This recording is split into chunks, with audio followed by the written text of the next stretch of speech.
جس طرح انسان کو سانپ ڈستا ہے نا تو جسمانی موت ہو جاتی ہے، لیکن جب یہ مال ڈستا ہے تو انسان کی روحانی موت واقع ہو جاتی۔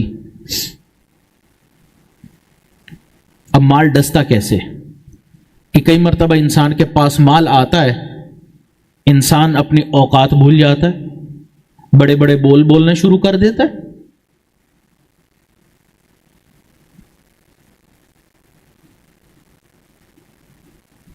بعض مرتبہ بچپن میں ہم نے ایسے اشتہارات دیکھے کہ لکھنے والوں نے لکھا، آئیں ہمارے ساتھ چلیں، ہم وہ لوگ ہیں جو ہواؤں کے رخ بدل دیتے ہیں۔ اب ہواؤں کے رخ بدلنے والی تو اللہ کی ذات ہے، انسان کے اختیار میں تو نہیں ہے، لیکن جب مال آتا ہے، طاقت آتی ہے، تو انسان ایسے بول بیٹھتا ہے جو اس کی شان کے مطابق ہی نہیں ہے۔ یہ بندہ ہے، عاجزی اس کو سجتی ہے۔ تکبر میں ایسا آتا ہے کہ یہ مال ہی تھا، طاقت ہی تھی جس نے فرعون کو خدائی کا دعویٰ کرنے پر مجبور کر دیا۔ شداد تھا، مال تھا، خدائی کا دعویٰ کر بیٹھا۔ آج بھی ایسے کتنے لوگ ہیں، مالدار ہوتے ہیں، ایسا بول جاتے ہیں کہ انسان حیران ہوتا ہے کہ یہ بولنے والا تو بولنا ہی تھا۔ گردنیں تن جاتی ہیں جیسے گردن کے اندر سریا ہو۔ حضرت والد صاحب نے کئی مرتبہ یہ واقعہ بیان فرمایا کہ ایک بہت بڑا لینڈ لارڈ تھا، اتنی زمینیں تھیں اس کے پاس کہ ٹرین جب چلتی تھی نا تو اس ٹرین کے 3 اسٹیشن اس کی ذاتی زمین کے اوپر آتے تھے۔ ٹرین چلی، پہلا اسٹیشن آیا وہ اس کی زمین، ٹرین چلی، اب یہ ٹرین کے جو اسٹیشن ہوتے ہیں یہ فٹ کے بعد تو نہیں نہ ہوتے، بہت کلومیٹرز کے بعد آتے ہیں۔ پھر ٹرین چلتی، دوسرا اسٹیشن بھی اسی کی زمین پر، پھر ٹرین چلتی، تیسرا اسٹیشن بھی اسی کی زمین پر ہوتا تھا۔ اتنا بڑا لینڈ لارڈ تھا، کھربوں پتی انسان۔ ایک مرتبہ اپنے دوستوں کے ساتھ باہر نکلا ہوا تھا تو ایک چوک کے اوپر کھڑا دوستوں سے گفتگو کر رہا تھا، چائے پی رہا تھا، بات چیت چل رہی تھی۔ ایک دوست نے تذکرہ کرتے ہوئے کہا کہ آج کل کاروباری بڑی پریشانیاں ہیں، سمجھ نہیں آ رہا کہ مال کہاں سے آئے تو میں ان پریشانیوں سے نکلوں۔ جب اس نے یہ سنا تو اس کے دل میں تکبر آیا، اور اس تکبر میں کہنے لگا کہ یار تم لوگ پریشان رہتے ہو کہ مال آئے گا کہاں سے، میں تو پریشان رہتا ہوں کہ مال لگاؤں گا کہاں پر۔ میرے پاس تو اتنا مال ہے کہ 40 نسلوں کو بھی پرواہ نہیں ہے۔ اب اس نے جب یہ بولا تو اللہ رب العزت کو پسند نہیں آیا۔ اب اس کو ایک بیماری لگی، اس بیماری کی وجہ سے 6-8 مہینے کے بعد اس کی وفات ہو گئی۔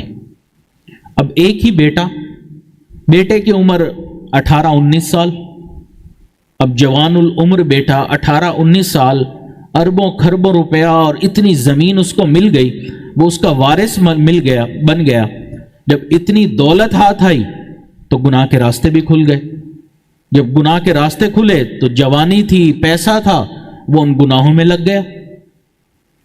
پھر ایسے لوگوں کے دوست بھی ایسے بن جاتے، پھر انہوں نے اس کو مزید راستے دکھانا شروع کیے۔ اب پھر یہ جوانی کے کاموں میں مصروف، ہر روز نیا مہمان، پھر پینے پلانے میں مبتلا ہو گیا۔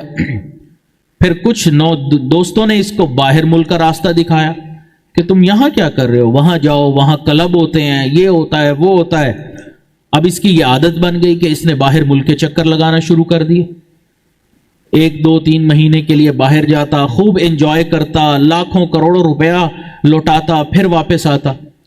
اس کو سمجھایا رشتہ داروں نے، لوگوں نے، لیکن اس کے کان پر جوں تک نہیں رینگ رہی تھی۔ میرے پاس اتنا پیسہ ہے۔ اب جوانی ہو، انسان کو یہ تمام عیاشیاں مل رہی ہوں تو اس کو تو یہی لگتا ہے کہ پوری دنیا ہی یہی ہے، دنیا کا مقصد ہی یہی ہے۔ یہ نشہ ہی ایسا ہے کہ جب یہ لگ جاتا ہے نا، اس کی لت لگ جاتی ہے، پھر انسان کو کوئی بات سمجھ نہیں آتی۔ حتیٰ کہ ایک وقت آیا کہ اس کے بینک کے اندر جو پیسہ تھا وہ ختم ہو گیا۔ اب پیسہ تو چاہیے، اب اس نے زمین بیچنا شروع کی۔ زمین کا ایک حصہ بیچتا، باہر ملک جاتا، خوب اڑاتا، پھر واپس آتا، زمین کا کچھ اور حصہ بیچتا، پھر اڑاتا۔ اس طرح کرتے کرتے کچھ سالوں کے بعد زمین بھی بک گئی، بینک بیلنس بھی ختم ہو گیا، حتیٰ کہ اس عیاشی کی وجہ سے اس کو اپنا ذاتی گھر بھی بیچنا پڑا، اور اس کی وجہ سے بیماریوں کا مجموعہ بھی بن گیا اور کمزور ہو گیا۔ اب ظاہری بات ہے کہ بیماریاں آ گئی ہیں، پیسہ ختم ہو گیا ہے، اب نہ کھانے کو کچھ ہے نہ رہنے کا گھر ہے، تو اب کیا کرے؟ کچھ تو کرنا ہے نا۔ تو وہ وقت آیا کہ اس کو بھیک مانگنی پڑی، عین اسی چوک میں جہاں پر کھڑے ہو کر اس کے باپ نے کہا تھا کہ میرے پاس اتنا مال ہے، میری 40 نسلوں کو بھی پرواہ نہیں، اسی چوک پر کھڑے ہو کر اس کا اکلوتا بیٹا بھیک مانگا کرتا تھا۔